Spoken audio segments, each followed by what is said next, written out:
Aggravated assaults, one of those was a domestic strangulation. The other had some guys that were trying to repossess a truck, and the owner ended up coming out, threatening him with a hatchet. He used that hatchet and damaged one of the tires on the repo vehicle, and then ended up going back inside. But once they sorted everything out, he was arrested for intentional damage to property and aggravated assault. No injuries from anybody with that. What time was that one at? That was, we were called just after 11 a.m. yesterday, and that was in the 1500 block of South Sherman Avenue.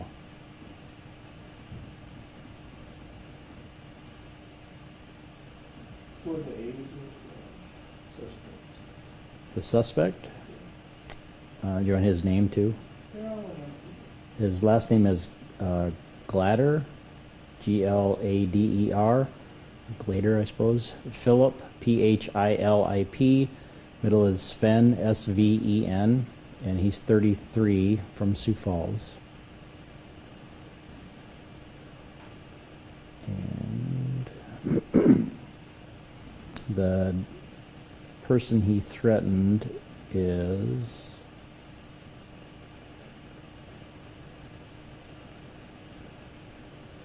.30, also from Sioux Falls.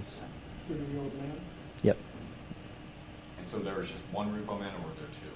There are two of them. Yeah, just one was threatened. But there were two repo men in the vehicle.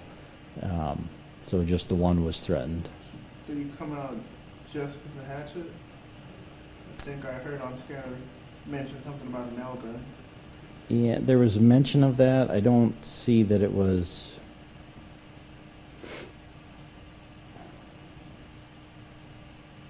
See if I can find it here. He went to his vehicle, so the repo company had already hooked up to the vehicle they were going to repossess. They were waiting to get some keys, I think was the plan with that. The suspect grabbed the hatchet from his vehicle. That's when he threatened him. That's when he damaged the tire. And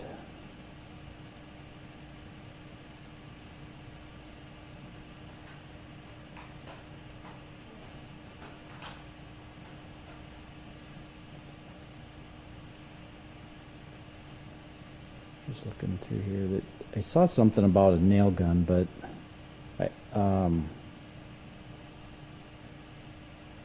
when the officers talked to him, neither one of them said anything about a nail gun, so I don't think a nail gun was used at all or threatened at all.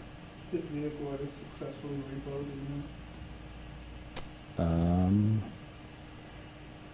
I don't know. The report doesn't say. I would imagine so, but no injuries reported. right, nobody was injured. Okay. The burglaries, we had a couple of storage units that were entered. We had one guy that ended up, I guess, forcing his way into two different apartments. This sounds like it was kind of people that he knows. He's been in their apartments before but wasn't allowed to be in them this time. But he kicked the door down, or kicked it open to one apartment, entered that one. He left and then went into another apartment.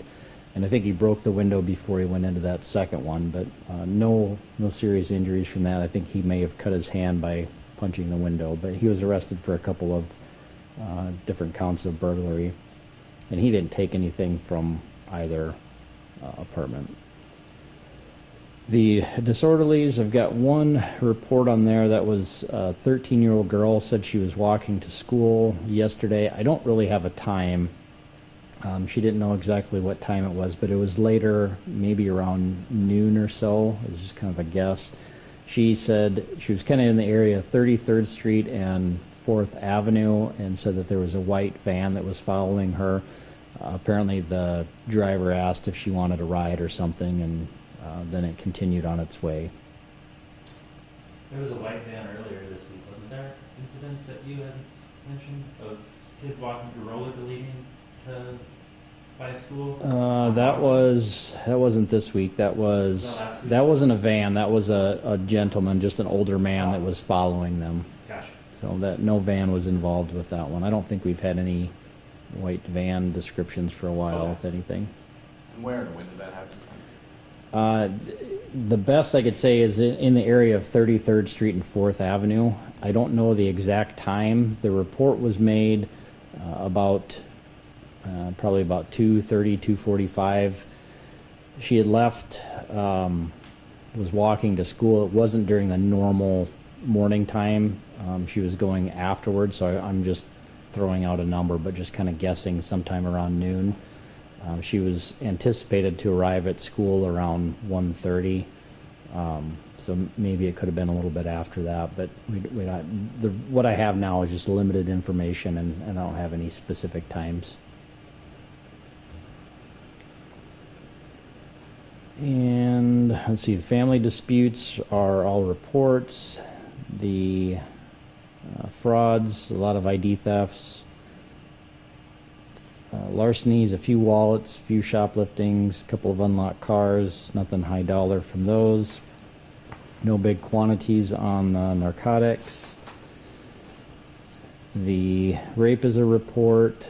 The robbery, that was a little unusual, but we had a guy that was, this was last night, we got called about 10:40, so a little before that, but he said he was in the parking lot of McDonald's on East 26th Street, and he said two guys came up to him. One of them had a handgun and basically told him to get in his car. One guy got in the front seat, started driving. The other guy got in the back seat with the suspect. They drove around a little bit. They ended up in the 600 block of South Charlotte Avenue, and they told the victim to get out. The victim got out, and then they drove away. So no injuries at all. So essentially, they stole his car. We're still haven't found the car yet. He did not have any injuries, and we have not identified the suspects. Two people, Two suspects, yeah. two suspects, and one of them threatened him with a handgun, That's correct. One of them had a handgun and pointed it at the victim. and they got in his car? Yeah, they told him to get into the victim's car. The two suspects got into the victim's car, so all three of them left the McDonald's parking lot and then went over to South Charlotte Avenue. No injury reported to, Right, the victim was not injured. what was the victim's age? He is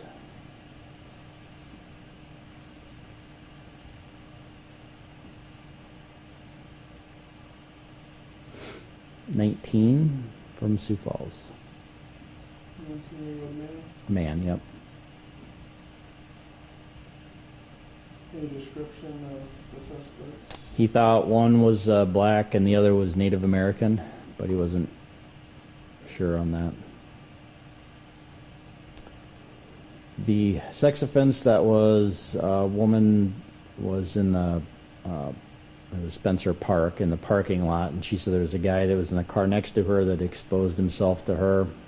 She didn't want to do anything as far as a report. She did have some information, but she just wanted to make us aware of it. But this one was a little bit different than the other one we had the other day. So no arrests on that one. Simple assaults were, excuse me, simple assaults and domestics, nothing suspicious with the unattended death. Vandalisms were cars and buildings that were damaged, nothing concentrated in one area. The weapons violation, that involves a juvenile. And then we've got the two different weapons calls. I'm not sure if they're quite related, but the first one was a little after 12 o'clock yesterday. That was in the 400 block of South St. Paul Avenue. We had somebody, actually a few people heard some gunshots. They said that they had heard 4 gunshots. There were 3 casings that were found. Somebody had a surveillance camera in their neighborhood, and they were able to get a description of the vehicle, which was basically a white car. So a little bit later, we had other officers that were checking, looking for that car, and they were in the area of, I think it was South Thompson Avenue. Let me just double check on that.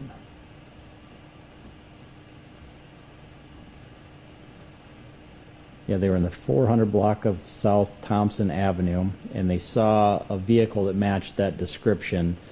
They weren't sure if it was involved or not, but they ended up making a traffic stop. That was in the 900 block of South Bonson Avenue.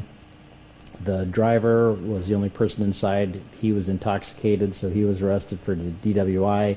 They did find a firearm inside the vehicle. He was not supposed to be in possession of that, so he was also arrested for possession of a firearm by a former drug offender, and then possession of a loaded firearm while intoxicated.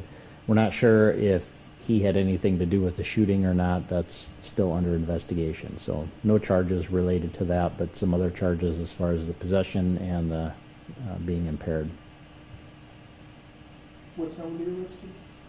The arrest, or the traffic stop, was around 1:30 AM? p.m. They ended up at jail at like 2:45, somewhere around there. So I guess maybe around 2:30 is when the arrest took place. And 2 was he o'clock, in 2:30. charge in connection to the shooting? Correct. He's Were not. any shell casings found? There were 4 shell casings that were found. Yep. Oh, I'm sorry. 4 gunshots were heard. 3 shell casings were found. Sorry. Any damage to the property? Didn't see any reports of any damage.